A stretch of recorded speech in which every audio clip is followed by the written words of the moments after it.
on early. I'm just testing this out because I had a few internet issues. We'll start at 8 o'clock. So it'll be an interesting episode tonight. So we'll see how we go. I just want to test out all my links.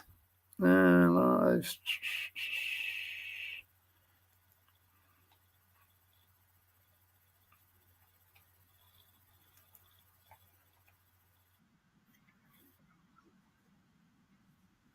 Okay, YouTube's working. That's good. Also, some interesting links in my don't know if any of you know or you can comment going forward, but the links when I share it on X don't seem. Oh, here you go. Okay, it does work. It only comes up when it goes live. Well, there you go.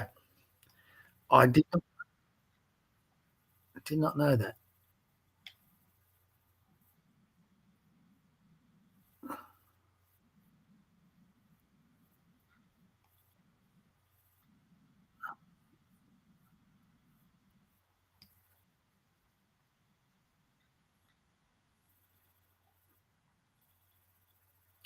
You learn something new every day.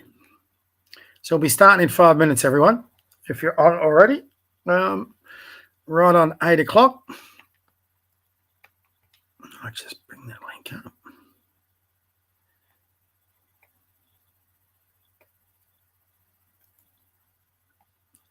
It's been an interesting week politically.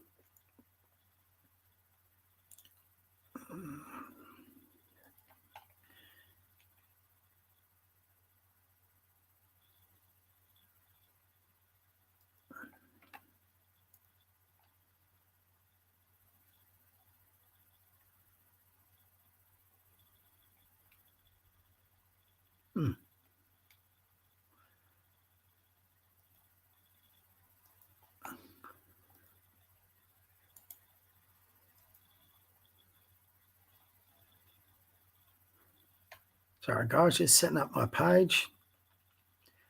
We're nearly there. Sure you're all looking forward to the letter.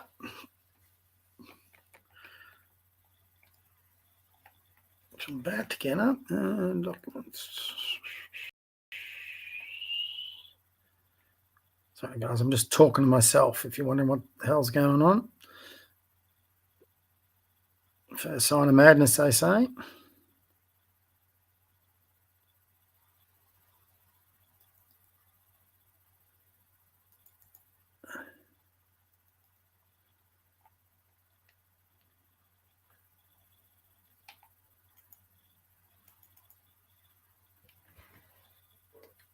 Okay.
Two minutes away, guys, and we will get started.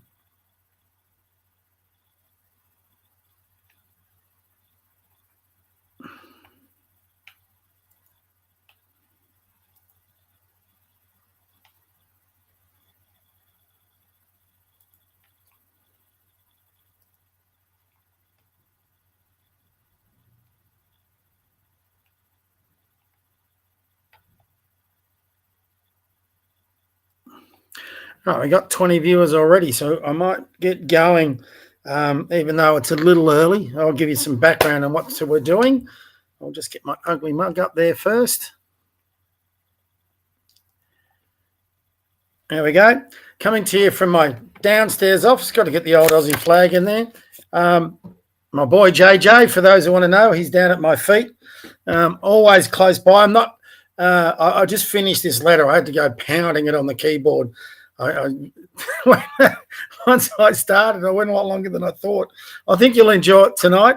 But I usually come from my upstairs office, which I think is a much better background, whatever. But I have to lug everything up there to get it all done and set up. So a bit too much effort today, and I would have got here late. So I just simply brought the Aussie flag down.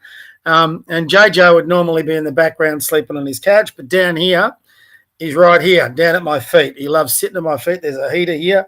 And if you hear some snoring, that's him going to sleep. So he tends to do that at my feet. So we'll try and give you a look at him. Where is he? Can I get him in there? JJ, he's down there. There he is. He's wondering what the hell's going on. He's not used to this. What a classic. So, So welcome, everyone, to the Eureka Conservative Podcast. I think we've gone past 8 o'clock. We do. Really important night tonight. Normally, we would announce policy. We haven't done that for a few weeks for differing reasons. But tonight, I think I'm actually looking forward to tonight, because tonight I'm going to share with all of you, and I'd love to get some comments on it when I'm finished, is I'm going to read you a letter that I'm sending out to all the Liberal and National Party MPs. Now, the reason I'm writing to them, a lot of people will say, well, it's a futile effort. I actually think within the LNP ranks, they're on the verge of implosion. And implosion in politics is not necessarily a bad thing. I've got my reading glasses on just because I'm about to read.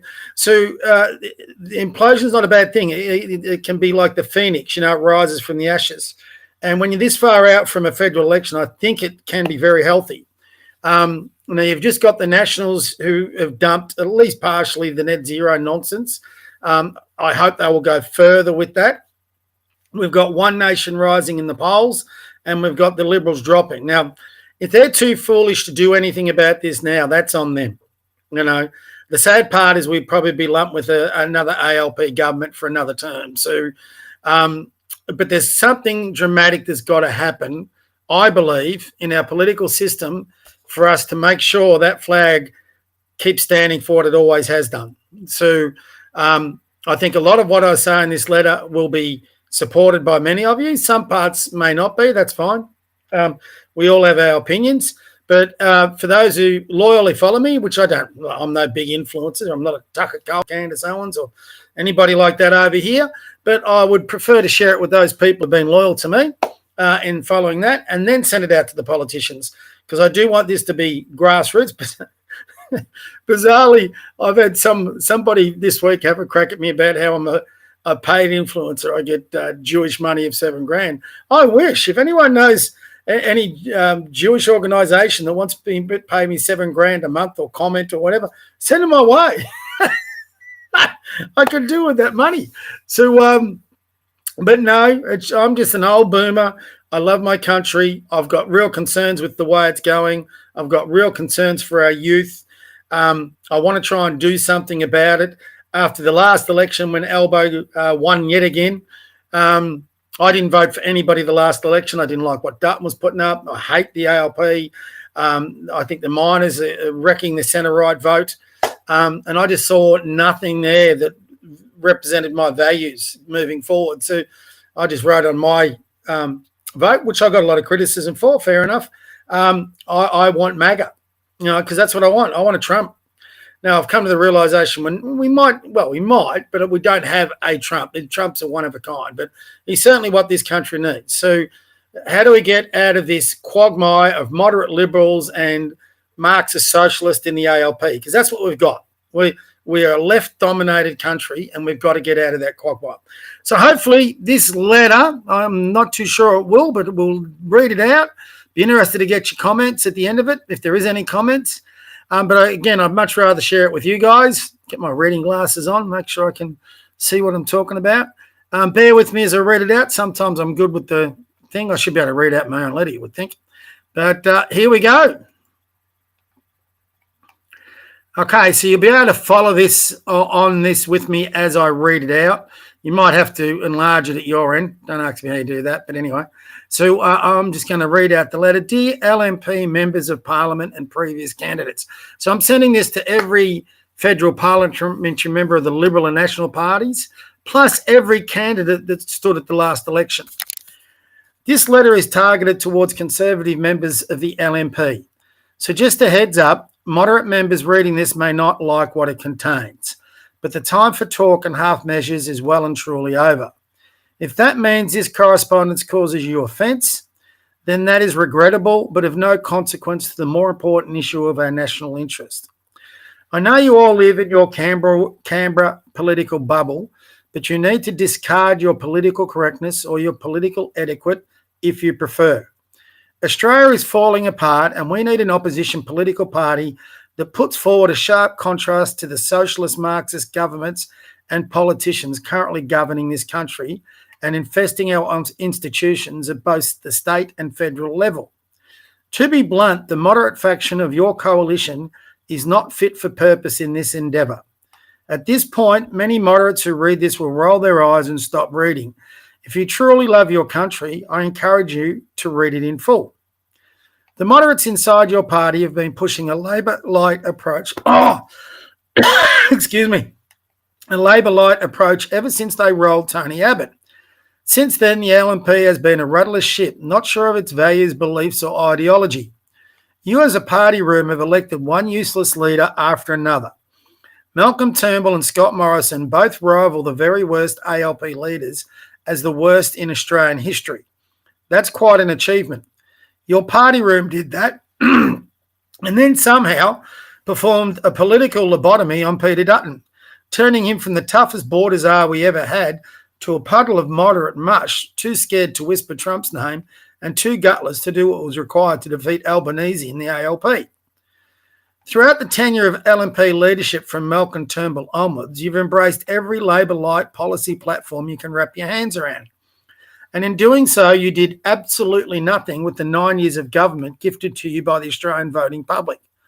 For the first time in my voting life, and I've been around a while, I witnessed an ALP government leave Australia I witnessed the LNP government leave Australia in a worse position when it left government than when it entered it. It was a shameful period in your proud party's history. As a consequence, you've seen a consistent demise in the poll, the consistent loss of seats in the federal parliament, the consistent loss of government at state level, and in some instances, such as West Australia and South Australia, the near total obliteration of your brand not long after holding government. Due to your spineless and cowardly approach of tagging along with ALP policy for fear of polling companies, you failed to put up a fight on any legitimate or fundamental centre-right value. Since you rolled, some of this grammar's got to be corrected. I thought I'd checked all this. Since you rolled Mr. Abbott, you've seen the embrace of net zero and the renewable and climate change insanity, the destruction of traditional marriage from which the encouragement of the radical section of the LGBTQI plus community emerged emboldened. Now we have drag queens in public libraries reading stories to toddlers, men and female sports, and our youth totally confused about their gender. We have a national debt that won't be paid off for generations, industries across the board struggling with oppressive energy costs, younger generations unable to get in the housing market and losing hope. During COVID-19, you trampled Australian citizens' rights and stood silently by and turned a blind eye while mad with power premiers like Dan Andrews inflicted their mini Stalin fantasies upon their state populations. Where were you during that period? The only place that the values and beliefs you proclaim that you fight for got a mention was on your party's website. You ignore them everywhere else. You impose one of the darkest times in Australian history upon us, the electorate and citizenry you swore to protect. I can understand that from the radical left. It's what they've dreamed about since their student activist days. But from a party proclaiming to be the champions of the centre-right, well, that's just a treasonous act against the very political ideology that the Liberal Party once proudly claimed as its heritage. Menzies wouldn't be just rolling in his grave at witnessing this modern version of his once mighty party. He would be vomiting in that grave as he rolled in it, sick to his stomach at what you've turned it into. It would be bad enough if it stopped there, but wait. Just like a good set of steak knives, there's more. You created the E-Safety Commissioner and appointed Julie Inman Grant as the E-Safety Commissioner, a government department that many of you are only now realising doesn't have the necessary restraints for it to be feasible. In forming this commission and appointing a hateful leftist as the commissioner, you've delivered the perfect tool for the ALP to implement its own version of George Orwell's Ministry of Truth. Instead of addressing the real origins of bullying, you simply ban our youth from the internet and worse, pat yourselves on the back for it. Where is the party of individual freedoms, the party that protects individual rights and encourages a lively exchange of views, speech and opinion? Stalinist Russia banned books under the skies of public good. Now, lo and behold, the Australian Liberal and National parties believe that is a good example of governance to mimic. Do you people even understand, let alone read, what your party claims to represent? I could go on, but that would require several more pages of correspondence that I can't be bothered to send. This can all be simply summed up by the following. To be blunt, a slightly less shade of red is not going to address the significant problems facing our nation and its people. The past week, we have reached a tipping point. In my home state of Victoria, our vile and reprehensible state government have just signed a treaty to implement an apartheid state in this country. In my view, it is a declaration of war on the Australia we knew, the Australia we grew up in, the Australia we loved, and is an effort to replace it with a new nation unrecognisable from that one that we have cherished for so long. You should be in uproar against this divisive and racist piece of legislation passed in the dark of night. Yet outside a few, how hard have you fought against it, whether at the state or federal level? Your silence has been deafening, and now here we are. If the ALP wins the Victorian election in 12 months' time, versions of this treaty will be implemented in every state and ultimately federally. You may have won the referendum battle, but as usual, you underestimate your Marxist opposition and are losing both the political and ideological war. You currently sit in a political wilderness, and unless you address that urgently, it will soon consume you, as it has done in the UK to the Conservative Party there. You are on the verge of it right now. Sorry, guys, my dog's going a bit nuts. You're on the verge of it right now. Worse, there is a nefarious force rising to fill the vacuum that you have left in Australian politics. And if you don't act soon, people out of desperation will turn to the very far right instead of the sensible right. They already are. If that far right force emerges, it will be because you as a political party have stood for so little for so very long. I did put this through Grammarly, but it's not picking up on a few errors. It's not too late, but it's time for decisive action, not half measures, not Labor-led strategies, not polling informed policy making. You need to decide what your party stands for and fight like cornered tigers to win the day. The solution to this malaise is simple, but it needs political will, not committees of review. Do the following 10 things and ordinary Australians will support you in significant enough numbers to secure government. 1. Conservatives need to separate from the moderates within the LNP. We need a true centre-right alternative to the current Marxist parties in this country. We don't need a fake imitation of them. End net zero and the renewable insanity. Embrace coal energy again and build towards a nuclear industry in the future. Stop mass immigration. Freeze it. It's killing the country. Jacinta Price was right. You know it, but many of you put your prized position in politics above the interests of this nation when you ostracised her. In doing so, you exposed yourselves as the weak and pathetic, faceless power brokers you seem to think you are. Stop kissing Stop kissing the feet of different demographics in society and treat and serve all Australians equally. The grovelling of so many of you towards the Indian and Chinese communities has not only been vomit-inducing, it has also lost you the support of so many others. When will you learn this sort of pandering doesn't work, and even worse, is totally wrong and reprehensible? Through my work, I deal with people of all sorts of different cultural backgrounds. They include families of Chinese, Vietnamese, Indian, Indonesian, Christian, Jewish, and Islamic heritage. I simply treat them as I would anybody else. So should you. Reduce government. Remove any bureaucracies and red tape to stop Australians from thriving. Reduce taxes and allow Australians to earn more and keep more of the money they work so hard to earn. Be bold and consider legislation reform that can make Australia reach the very best of its potential. Stop listening to the media, focus groups and polling companies. Decide what's right for this nation. Draw a line in the sand and fight for it. Win the arguments. Bring Christianity and traditional family values back into this nation and embrace the heritage of our forebears and our Anzacs. Number 9, get the hell out of our lives. Stop trying to control us, dictate to us, dominate us, and lecture us.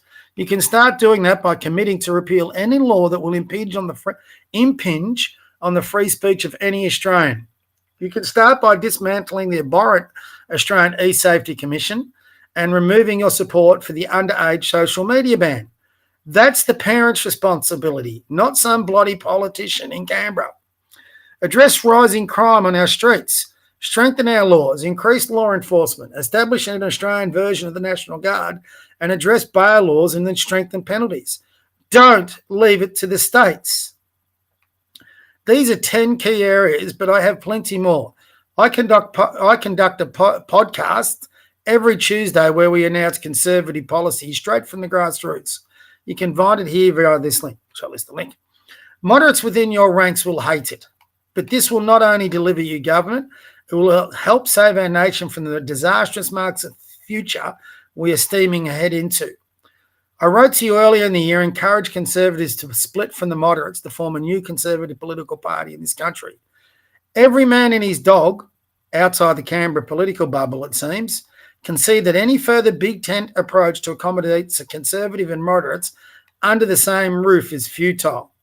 The Nationals had the correct idea when they split from the coalition for a brief time. They should not have returned. Now is the time for Conservatives with the LNP ranks to break away and join with Conservatives from the minor parties on the centre-right of Australian politics.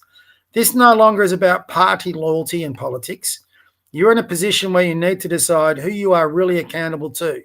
You serve your nation, your constituents, and our future generations.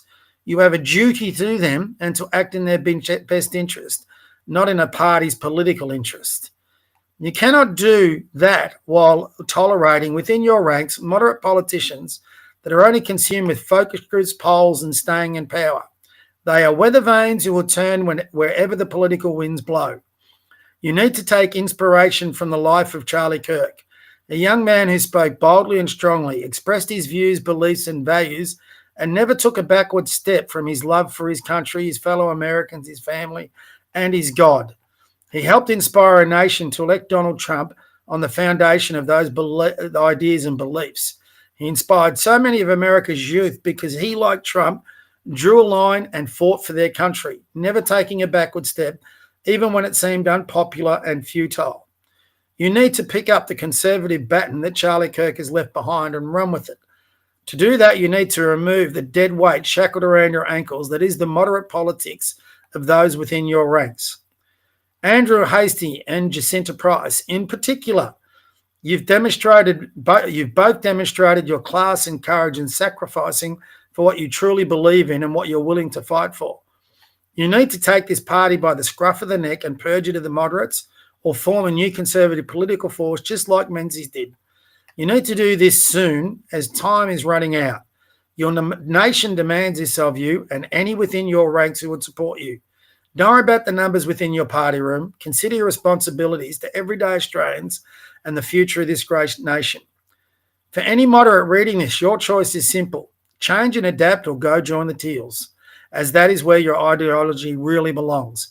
But be warned, like every building on poor foundations, it's only a matter of time before it collapses. As I said above, I run my own podcast every Tuesday night at 8 p.m. Each and every one of you is welcome to come on and debate and discuss your views, especially you moderate types. I would heartily welcome that. I'm sharing this correspondence with my 10,000 followers on X, and God knows how many beyond that once they share it. You can come out of your Canberra bubbles and actually engage with Joe Public, or you can hide behind your campaign strategists and pretend the community angst here will go away. How's that been going for you lately? My podcast door is always open. Let's talk about the issues. Yours sincerely, Bob Man. So there you have it. That's the letter. I need to do a few grammar corrections in there, but I like it. I think it. I think it gets to the point. So be interested if any of you are watching. Want to give me your views on that.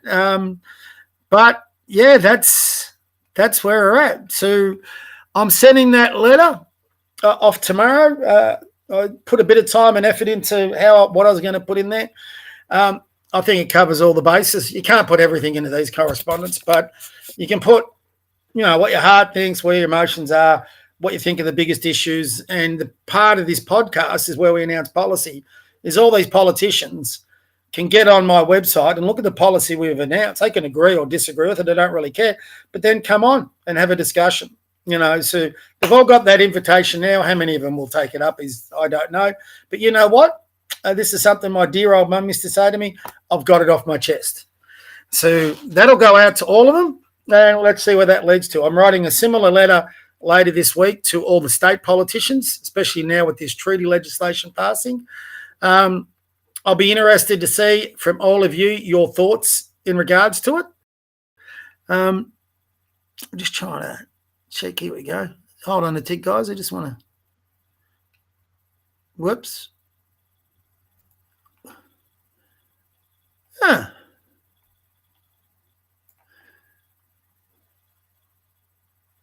don't think it says. Just trying to see how many. You can never tell on this podcast software how many viewers I have on Twitter.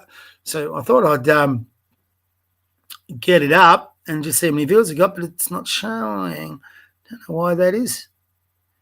All kind of weird. I will one day figure out this podcast software. I've only been doing it a few months. You reckon I would have got the handle on it by now. It did have 20 viewers up before. So usually we get about 100 viewers. So hopefully we get more, and hopefully you guys. I think this is an important letter. Share it. The reason I'm sending this letter to all the Liberal politicians, unless we shake them up and make them realise they've got to do something amazing. Right now they're at the bottom of the barrel. It can't get, it can get worse. They can, like I said in the letter, they can become the Conservatives of the UK, where they become the dustbin of history. But if that happens in Australia, we don't have a Reform Party at the moment. And I know a lot of you will yell at me, One Nation, and yeah, they're probably closest to it. But, I was watching her with Bolt last night being interviewed. At best, they're looking at is, 6 or 7 senators in the next election. Well, that's great. But if they're still in the minority in the Senate, it doesn't stop the ALP. They'll just keep them, and the Greens and the Teals will just keep ramming stuff through. So, unfortunately, too much of our society is too many people just don't rate One Nation, and they've been tainted. So, can One Nation become a party of government? I don't think so. Can One Nation become a coalition partner in government? Well, I think that's a possibility. But for that to happen, the LNP have got to win enough votes to form that coalition. Are they doing that? I don't know. I doubt it. I think they're in real trouble. So unless there's a dramatic change within the LNP ranks, we're not going to get a change of government. And we need it desperately. Like, we need it here in Victoria next year, and we need it federally the one after that. It's just got to happen. And it's a huge turnaround for the LNP. Let's call it the LNP. What is it? LNP. What would it be? If there was a coalition between the Liberals, Nationals, and One Nation, that would be the LNONP. LN. What's that acronym? Does it spell anything? Don't think so. LNONP. That's what it would be if they all came in a coalition. So it would be interesting. If it did happen, whoever was the party leader of that, I would put Pauline Hanson in charge of immigration. Wouldn't that set the cat amongst the pigeons? So I actually, honestly, with that, I don't think the Liberals and Nationals are going anywhere while they have moderates within their ranks. They're just going to keep tearing you down. Yeah, and I've dealt with these sorts of people in business, and just like the Marxists and the ALP, they won't stop coming for you. Even if Hastie becomes leader, there'll be that group that comes for him and Jacinta Price. They already have. So, sorry, guys. You just got. There's only one answer. You got to purge them, or they've got to be prepared to change. One of the two, and you got to be absolutely sure they can change. So, I'm going to be sending a link to this podcast to all the LNP candidates as well as the letter, so they'll get to hear my opinions. I'll be interested to see whether they're had the balls to come on. I'm not too sure, but I mean, I'm nothing to be intimidated by. I'm just a local, like I said, just a local boomer, lives in the southeast of Melbourne. I have an opinion. I share that opinion, and it shouldn't really intimidate any of them. If they're so nuanced in political policy and all this sort of strategy in that, come on board. Have that discussion, have that debate.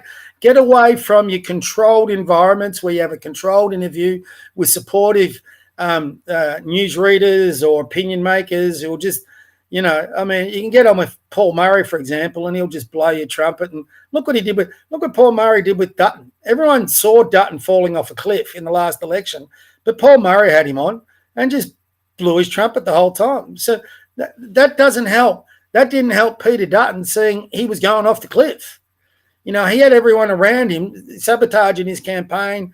You just saw it the whole time. I mean, he should have embraced Trump. When they started calling him a mini Trump, should have gone all aboard with it, So, they're so petrified of being seen as conservative, they don't realise reform in England is conservative. MAGA in America is conservative. Meloni in Italy is conservative. The new Japanese Prime Minister is conservative. Conservative, not negative. Being conservative and fighting for your arguments is what will win the day.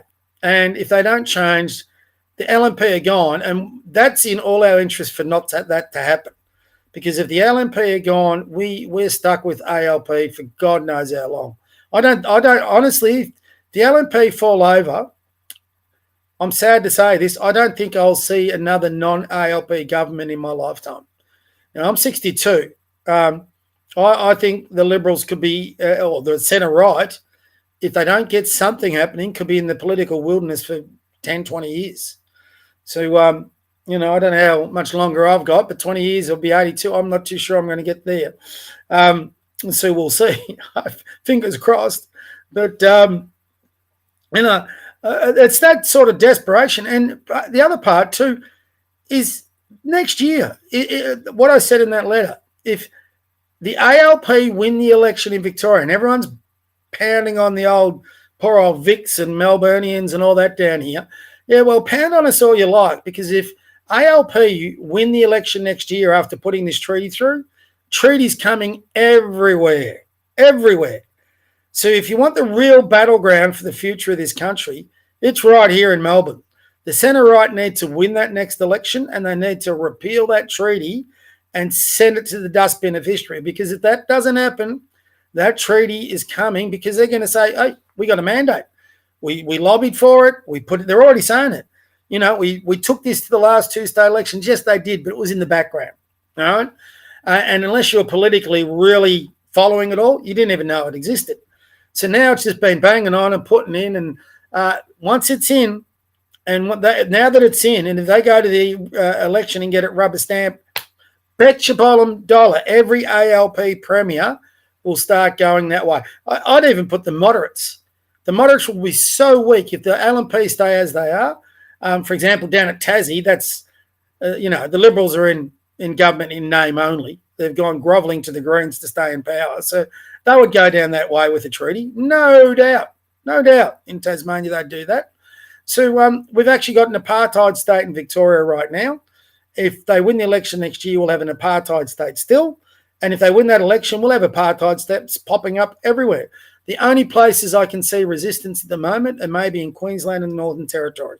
So federal LNP got to get your act together. These are dark times that need strong leadership It doesn't need half measures. Like I said, you've got to come to a conservative policy platform. You've got to try and win back at least some of the leakage you're getting to the other centre-right miners, including One Nation. But you can only do that if you adopt conservative values. Or you've got, even better in my opinion, you've got to form, I said this about the Victorian thing, form a party of unity. I don't care what the hell you call it. Bring in the pole enhancers, bring in some of the libertarians, bring in some of Jared Reddick's thing. Become a true conservative party. Do what Donald Trump did. He brought in people from across the political spectrum to form his new cabinet. So there's other way. You got to think outside the square and not just be party loyal. This isn't Menzies' party anymore. This is not the party of Menzies. So it is only in name only. So there's my challenge to every Liberal member, every candidate, every person within the Liberal Party. That's where you got to go. And if you change, I think you'll find people get right behind you. If you don't change, I think people are desperate for you to change.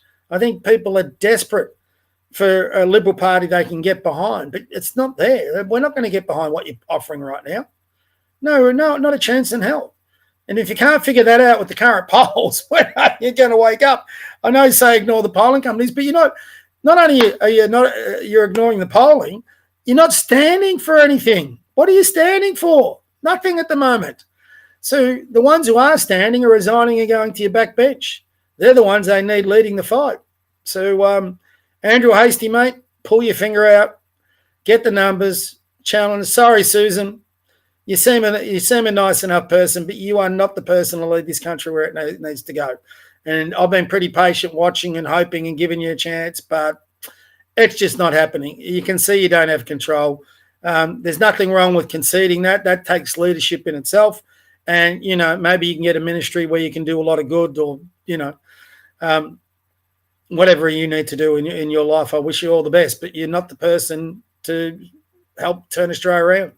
Sorry, it's obvious. It's obvious to everyone. I don't know why.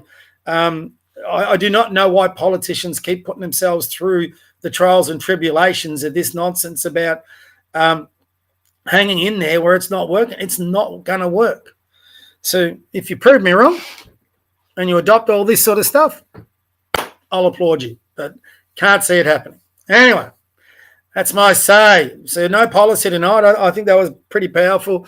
Time to get in, as usual, into our... I still can't understand why.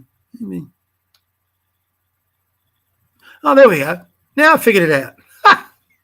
Those 3 viewers at the moment. So for those who are following, spread the word on this. I'm going to be putting this out tonight. Like I said, we'll spread it, which usually ends up with quite a few views, actually. Sometimes I've got up to close to 1,000. So hopefully we can get a few out there and redistribute it. But it's time for a bit of fun. If you got anything to say about the letter, please chuck it in the chat. What I'm going to do now is get into some of the news of the week. It's been an interesting week, like I said at the start. Was I still screen sharing? No, shouldn't have been. Thought I got rid of it. We'll get into our Twitter feeds.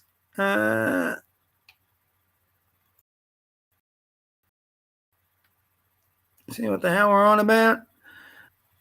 What am I looking at? Oh, wrong Twitter feed. I'm looking at myself. Sorry, guys. Bear with me. Like I said, I'm still sorting this out. First time I shows you, I am an old boomer sometimes. First time I figured I've been doing this now for months, and I've always wondered what sort of viewership I got, what's going on Twitter, and then I thought, well, I can actually have this up on another tab. So I've just shared with you the tab I'm looking at just to check out that, the voice and cameras work and all that sort of stuff. Plus, how many viewers we got out there. So here we go. Got it. Shared with you the wrong tab. That's not the one I'm looking for. I'll come back to Tucker in a minute. I had a bit of a rant about him today for those who follow my rants. I just want to get on something else. I'm sort of sick of talking about it. But I will come back to these two, what I consider morons. If you like them, fair enough. But bookmarks. Here we go. And a few.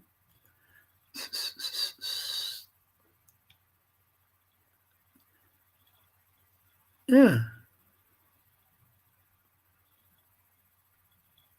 Okay, we might as well start with Tucker. I want you, for those who weren't with me this afternoon, have a listen to this nonsense from Tucker Carlson. But I just want to say at the outset, because this has been weighing on me, I did say something that I really regret saying that I didn't fully mean. I said it because I was mad, which is always when I say I don't really mean. When I get pissed, my wife's always telling me this. I was snippy and I didn't explain it. And I said something to the effect of, I despise Christian Zionists. He said exactly that. And you don't say something like that unless you mean it. And I'm just sorry that I said that. Because no, he's not. He's not sorry at all. He said it. He meant it.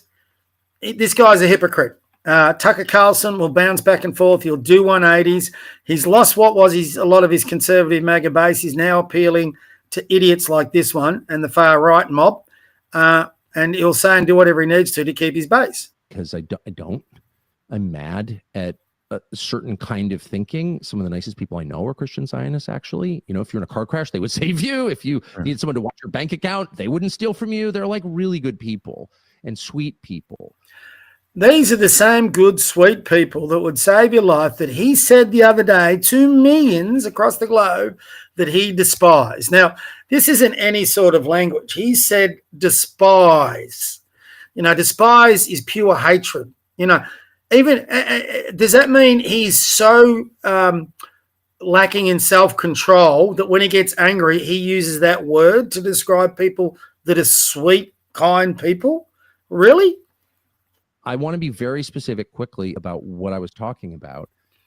In at least a couple of different occasions, the Israeli government bombed churches in Gaza and killed a bunch of Christians. And not an accident, of course. I mean, this is like a very high-tech military. Okay, so that's bullshit. All right, right there. You're in an urban warfare. You talk to, I've had brothers and sisters in the army. My dad fought in New Guinea. You talk to any military person, and the hardest mode of warfare is urban warfare. The entirety of Gaza is an urban minefield. Doesn't matter how experienced your soldiers are. Doesn't matter the technology you got. It is nigh impossible not to have civilian injuries or accidents in urban warfare. For him to say this was not a mistake and then compare it to what Mossad did with those beepers with Hezbollah, that was a planned strategy that took years to implement. In Gaza, Hamas are cowards.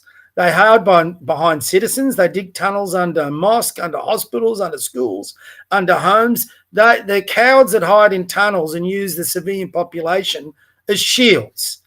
If you read up on this, a lot of the Israeli forces, when they go in there, the reason you see the mass destruction there is because virtually every home they go into is booby-trapped.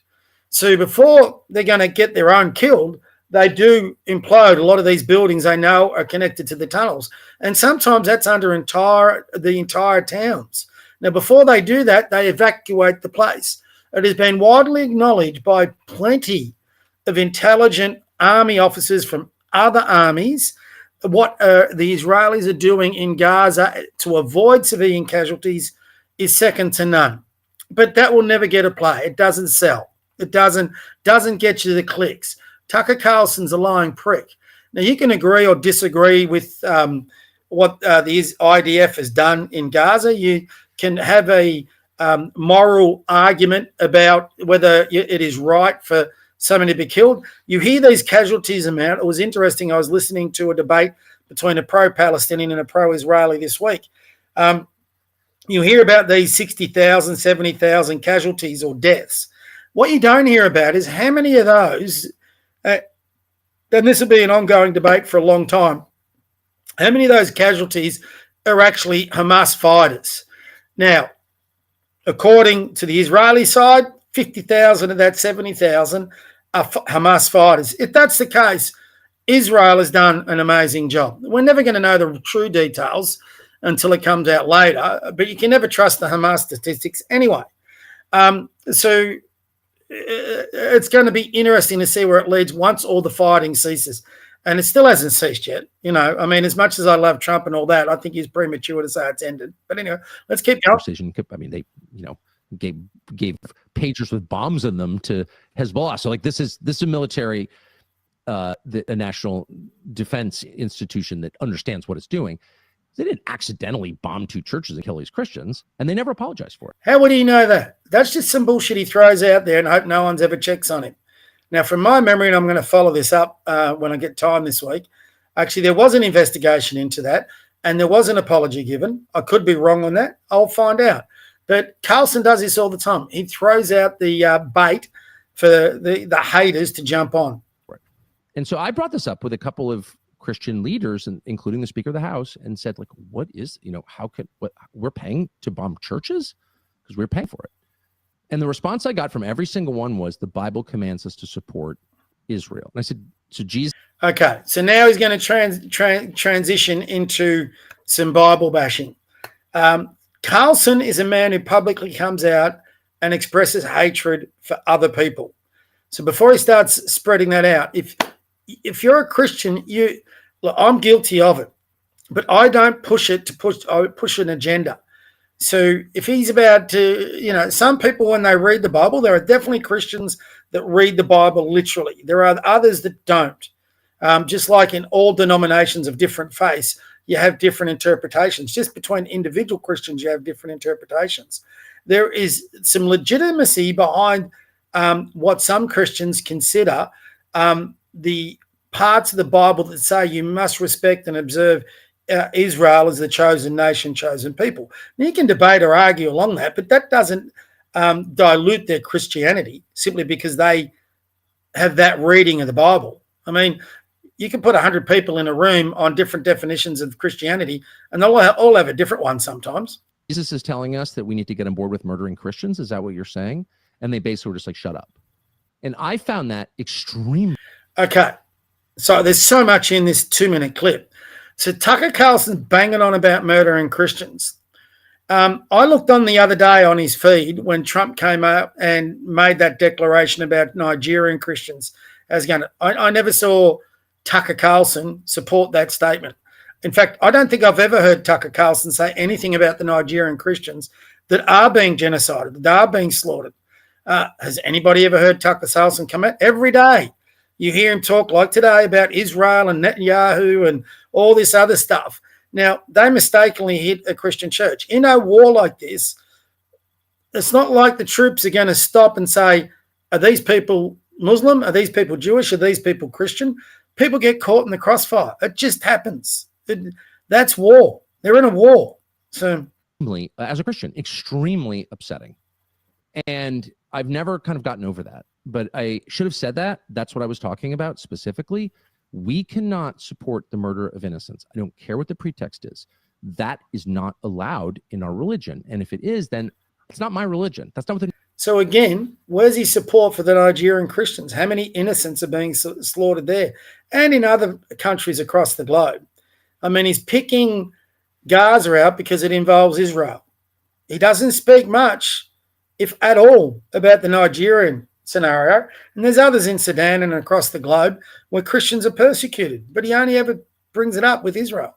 The New Testament says at all. It's not even a close approximation of what it says. There's no justification for that in the New Testament, period. So I am distressed. I don't hate. I shouldn't have said despise. But he does hate. He hates a lot. For him to say he doesn't hate. So this is where this is what I hate. This is his hypocrisy, and everybody else there that uses the Bible and the Christian faith about it. They try and use it to push an agenda, to push an ideology. But I'll put $1,000. He hasn't even read the entirety of the Bible. He just tries to use it to justify a position. Very distressed about that. And that's specifically what I was talking about. So I just want to apologize sincerely for not being clearer. But I just want... Two morons, those two. Sorry if I offend anyone with that opinion, but that's just my opinion. Push back on me all you like. I keep saying that every episode. So anyway, there's my Tucker Carlson thing out. There was another couple of things, Ben Shapiro. I'm looking at Australia versus the Agenda. I've had my issues with them on certain things, but sometimes they produce really good stuff. So they've built a database of Victorian MPs who voted for the Divisive State Treaty Bill. I'm going to be using that next week. Good work, guys. Now, I had some other stuff. I love these bookmarks, but sometimes I hate it. Oh, the Nick Fuentes interview. That's sad. If you ever got a chance, you should listen to this. Young Aussies facing belonging crisis. That's so true. And that's why I'm on here every Tuesday, every day. Yep. Oh, why didn't that? There was something. I love Sam. I reckon he's really good, really talented. A little bit like Scott Challen. I think they're both talented. I do have concerns. I just hope they don't go down the path that so many have done. I think they could be a real force for good, the two of them. I'm going to find out if in the other bookmark I've got is there's something he put today for the first time I disagree with it. Here we go. So Sam is big on Australia first. That's fair enough. Today, for the first time, he got on, and if you're Australia first, that's fine. You can be Australia first. I'm Australia first, but not Australia only. A lot of people just want to be Australia first, and Sam's on that, which totally understand. But if you're going to be Australia first, you really sort of forfeit your right to start bringing up the faults of other countries, because if you don't want anybody interfering in our politics, how in God's name can we justify interfering in theirs or even commenting on those? So Sam starts on an Israeli thing. So another one, I'm hoping he's not going down this road. When he brings up Australian issues and talks about it, he's very good. But this is the first time I probably disagree with him. Over the past couple of days, footage has surfaced from a detention camp in Israel. Palestinian detainees have been violently mistreated by the IDF. A bunch of soldiers have been charged, and the IDF's top legal officer just got sacked for releasing the footage. Now, Bibi Netanyahu has just come out and said this is a PR disaster for Israel and the IDF. A PR disaster, you say? And then this reaction, well, this really tops it off. Ministers are calling the accused IDF soldiers heroes. Right, crowds are even flooding the street defending these rapists. Who do these people think they are? Honestly, who do they think they are? Do these people think they're above the law? Do they think they're above decency? Do they think they sit above everyone else? Because the last... Okay, so I'm not going to play the whole thing. You can look at it for yourself. If you go into it, just look up to Two Worlds Collide, Foreign Influence Ends Here. If you go into the comments, this was an incident that happened 12 months ago, and you'll see here it gets totally debunked. So, you're in a... You got to believe the Hamas propagandist or the Israeli propagandist. I know which one I believe. If you want to believe the Hamas ones, that's fine. But they actually have a perfectly reasonable explanation for what was going on here. The bigger problem I have is not so much that. So here we are banging on about something that's happening on the other side of the globe in a conflict on the other side of the world. And then Sam finishes with this. Then go live over there. Even further, right? There's still massive influence there. Australia first means exactly this. Our leaders answer to Australia first. And if you don't stand for Australia first, then who do you stand for? If you're saying you're pro someone else and pro other country, then go live over there. Get out of my country. Go take your ass to that country and preach your propaganda over there. The people are... So this is where I got confused by him today. So 1 minute, he's talking about an issue that's going on in another country unrelated to Australia, got nothing to do with us. You can have an opinion on it, especially if you can be Australia first, but not Australia only like me. Or if you're totally Australian first, which is what Sam's saying, he's actually saying, if you're not Australia first, piss off and go to another country. Well, if Sam's taking his own advice, he should be pissing off Israel and resolve this. So I think he's got his messaging confused. And I'm not knocking him here. I'm just making an observation. Like I said, I'm a big fan. I think he could be a huge first force for good, as could Scott Challen. So I'm hoping to get one of, if not two of them, on the podcast, have a really good discussion about this. I'm really hoping we're not going to go down, listen, for the want of a better word, and hopefully not get people off an NSN path, because I do fear, because of the Liberals, like I said in my letter, leaving this vacuum on the centre right, that some nefarious forces are occupying it. And it can be a very hard elixir to ignore once you get on that one. I think that's what's happened to Tucker Carlson. He expressed a few views that were not acceptable to MAGA. He got a lot of support out from the Groyper mob, and now that's who he's appealing to, the woke right and the Groypers. Because if he doesn't, he loses his clickbait. He loses his clicks. He loses his following. Sam's not doing that, by the way. I'm not saying that's what Sam's doing. I say you just got to be careful of that. And like I said, everything else up to this one, I've loved what Sam's produced. So I'm going to approach him about coming on and having a conversation. So be interested to hear what he's got to say. I want to reach out, by the way, if you know people who would like to come on, I want to reach out to everyone. I'd like people who are totally opposed to my views to come on this podcast. That's how we get somewhere. Anyway, I'm rabbiting on a bit today, guys. Sorry. Let's see what else is on there. Desi Hattingers, I do, you, Tucker. Okay, so Aaron goes on about that a bit. I'll leave it to it. Good luck to her for it. I'm in prison. Bill Gates, how interesting was that this week? Backflipped on the old climate change. That is all falling apart. This bitch, this is one where I'm with Sam. She should, and Pauline Hanson was right on the money. This bitch, all she does is tear down our country, tear down our parliament. She needs to go back to the country she loves so much, which is Pakistan.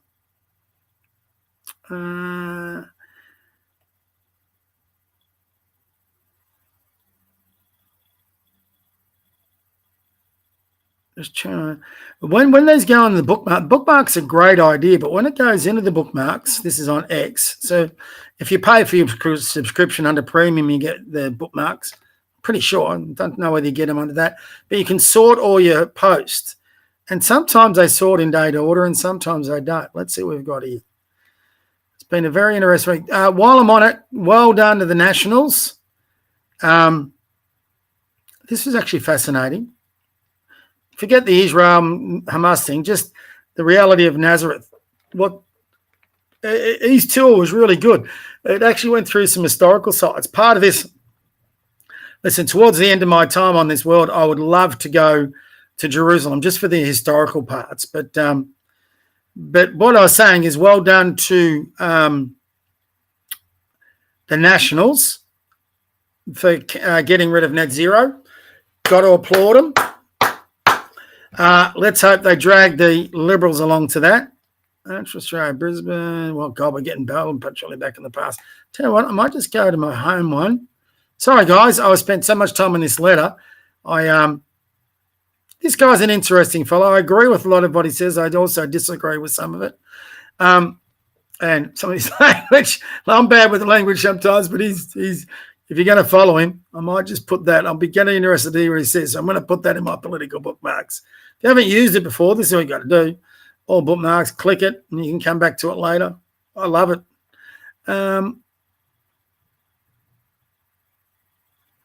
It's amazing who you get in your feed. I get a lot of Dave Smith. I don't follow him. And then I get a lot of people who comment on Dave Smith who I don't follow.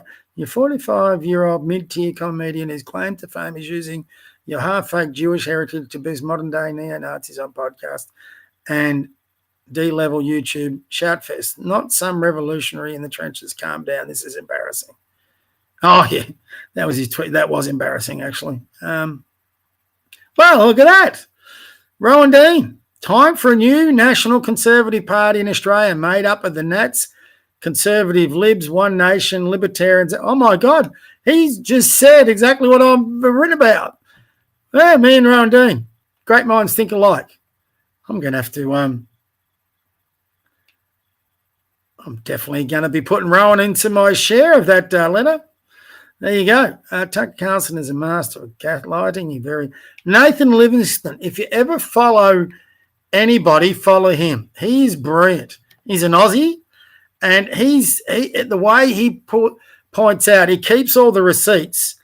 I'm looking at that later on, and he points out the hypocrisy of so many people. It is really good, and it's an eye-opener, actually. You see the real double standards they have. I agree with that. Well, net zero shouldn't even be a debate. It's just a joke. It's just got to go. So I don't know why we're still debating it. It's obvious if anyone with eyes, ears, and a brain, it's pretty obvious that what's going on. 2-time long video showing some countries barely an Aussie inside. Oh, well. Okay, let's have a listen. Let's see what these kids say. I've done train. Will I see myself in 10 years? Hopefully in engineering. My name is Frodo Chami, and I'm seeing myself as a successful businessman, living life, 5 kids, you know. My name is Noah Mesri, and I don't know where I see myself in 10 years, but I hope it's just gooning at home and doing nothing. Karim Adhami, I see myself running a fantasy NRL page. Zayn Wawa, in 10 years' time, I'll be a fantasy addict. My name's Stacey Murad. I see myself in Rookwood Cemetery. Islam Macy, not owning a golf or a polo. My name's Laksha Verma, 10 years, rooting snow bunnies. My name is Cindy Powell Julie, and I see myself in having business. BK. David, straight out, I see myself at Hume Highway cleaning the cars. Harrison Chen, I see myself working at Max 10 years. My name's Jacob, and I see myself in 10 years owning a jet ski mechanic shop. Ahmed, my name's Ahmed. In 10 years, I'll be digging up the trenches. My name's Abbas. I see myself. I'm gonna do every aircon in Sydney, bro. Every school, they're gonna call me for the aircon. Okay, there. There's some people who get wound up about that. I used to coach and help kids out from, I won't say which school, a public school in Melbourne, very much like that. Everyone is pushing on a lot of this, and I get it. I propose a freeze of 10 years on immigration. We've just got to make sure we've got the right people coming in. But I dealt with boys like this at that school, and, 80% of them, 90% of them were good kids. You can listen to that. Once you get to understand their language, some of it's a little foul, whatever. Sad part about that, there's not a lot of ambition. And this is not just with those kids. It's with Anglo-white male kids too. Young men don't have a lot of ambition in our communities anymore as society. Some people are going to get wound up about that and say these ain't Anglos and they've got to be deported and repatriated or whatever. Well, if they've done nothing wrong and they're no threat, why? If they're just young men coming out or looking to build a career, have a family, do some good things with their life, I don't see that that's a deportable offence. This guy's an out and out. He says he's not. He puts up these things to have a crack at these kids, and that's all they are, kids. He's just an NSN. Well, he's either a member of the NSN or he's a sympathiser for the NSN, and there's no way I'll go down that road.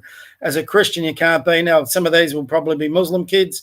One of the kids I actually developed a real strong friendship with from this school, helped me out with a lot of coaching and work and all that sort of stuff, was actually a Muslim kid. He was a great kid. And I've had some really good Muslim friends as well, by the way. So hopefully I'm trying to find it. I'm trying to find out. There's this really good book that I'm about to buy.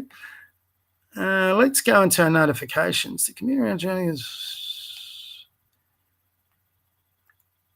That was interesting. I listened to what this guy said today about the Charlie Kirk investigation. I just want to put him on there. Sorry, guys, I get into this a little bit. So I'd cut these kids some slack. Is there, let's call the elephant in the room. Is there a few terrorists amongst their number? I don't know. But that's where you got to hope the authorities are all over it. But most of these kids, probably in 10, 15 years, will be just like the Greek and Italian kids. We've got to be very careful on where we take this. If we're a Christian country, we've got to be careful. Now, I'm not saying if they're going to these are little bastards that go around creating crime, stealing houses, knifing people, that no sympathy, piss them off, 100% with you. But if they've done nothing wrong and they're kids that are trying to build a life because their families have brought them here, I think we've got to be able to respect that. Some of you will disagree with that, I know, but that's just me. You can have your opinion. Like I said, if you want to come on, come on. I do want to share this. I reckon this one is last one. There's been a bit going on today. Didn't look at. I hope you all won the Melbourne Cup while I'm getting this up. Not to the Cup. David Shoebridge. Here they go. The old wowsers in the Green Party. They saw a horse with blood in its mouth and they're carrying on. The fact that all the ones who want to stop the horse racing want to go to. Here we go. This guy, Dan Bumari. I hope I get that right. He's coming on. And now all the woke right types, the Tucker Carlsons, the Dave Smiths, the Ian Carrolls, the Alex Jones, the Steve, all these guys who want to debate everyone. He's challenged these guys. Daryl Cooper's another one. Candace Owens. He's challenged them all to debates, but they won't debate him. Now, this guy, I've read an introduction about him and about the book he's written.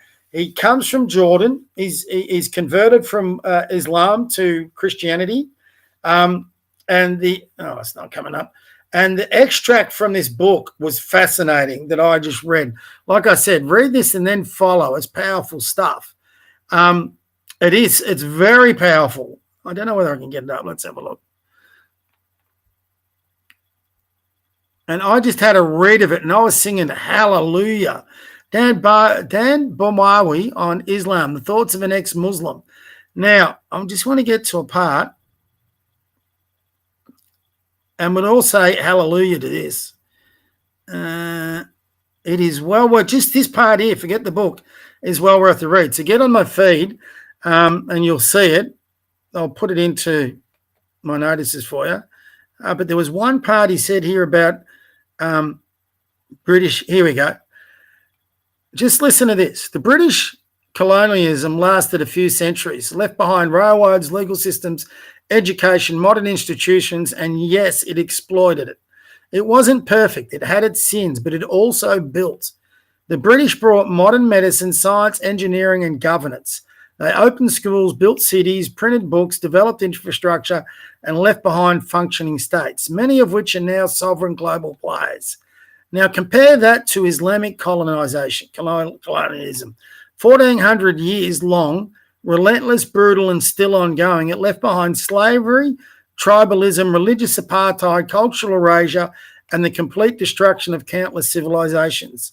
In India alone, Islamic invasions are estimated to have killed 80 million Hindus.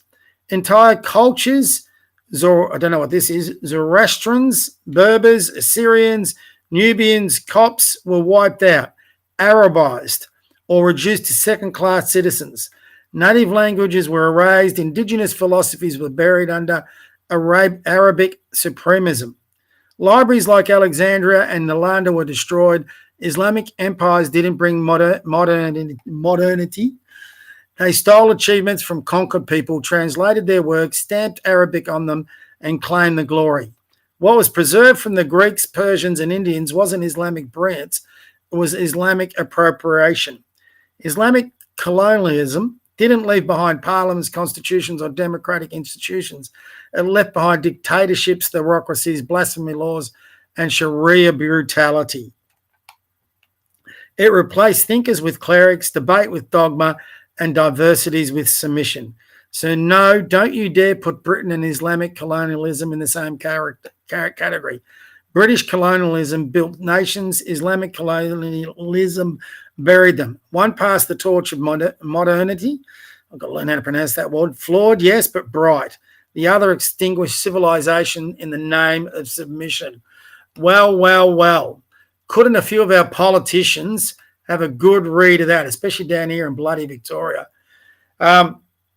You should have a look at that guy, and I'm buying his book. I think it'll be a fascinating read.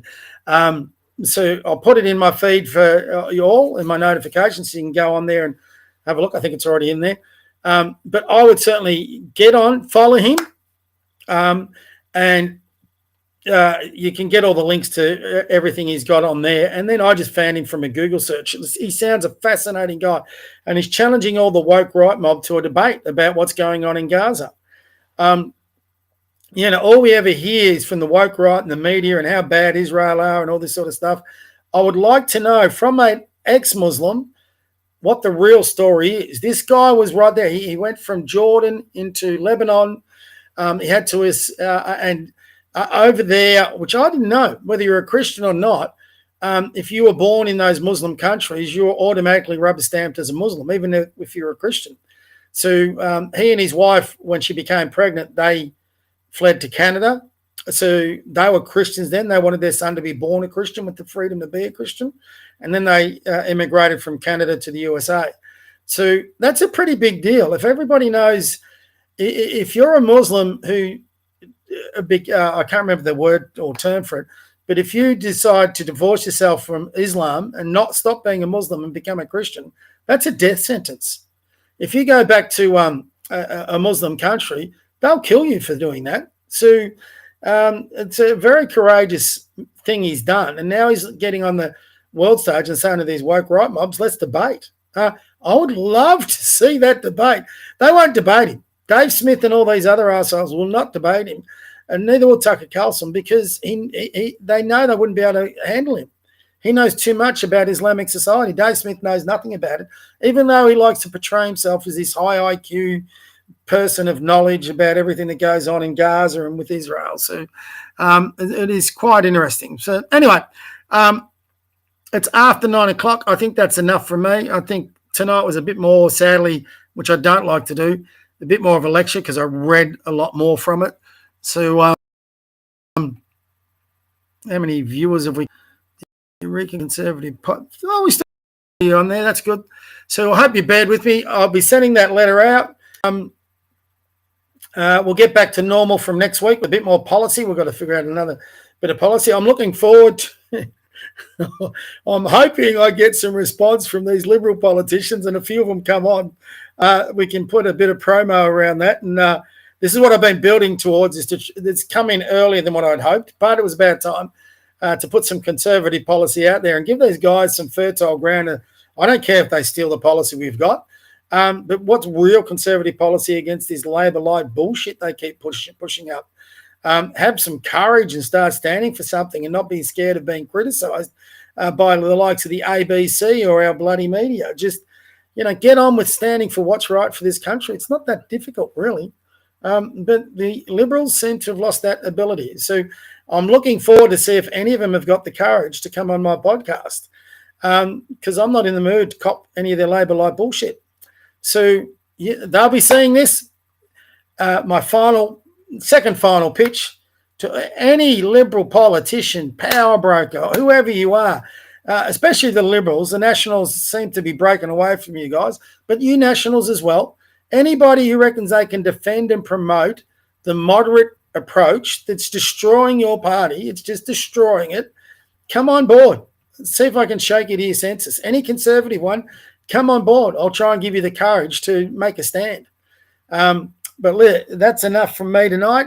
To every one of my followers, how many of you are out there, God bless, look after yourself. I won't worry about JJ. He's asleep at my feet at the moment. It's a poor fella. Totally bored to death of my talking, which is quite funny. Feel free to send through any DMs. By the way, I don't just welcome, like I said before, the politicians. I want this to be as grassroots as anything. So if you're a normal Aussie person like me who want to have a say, send me a DM, and I'm more than welcome to have anybody on the podcast. And let's start talking, and let's start making our flag mean what it used to mean. All right, it's still a great country, still convinced of that. We just got a lot of work to do. That's all. Anyway, good night. God bless. Embrace your loved ones. Embrace your pets. And for those who follow me for my daily rants, I'll see you tomorrow. For those who get on the podcast, I'll see you next week. All right. Good night, everyone.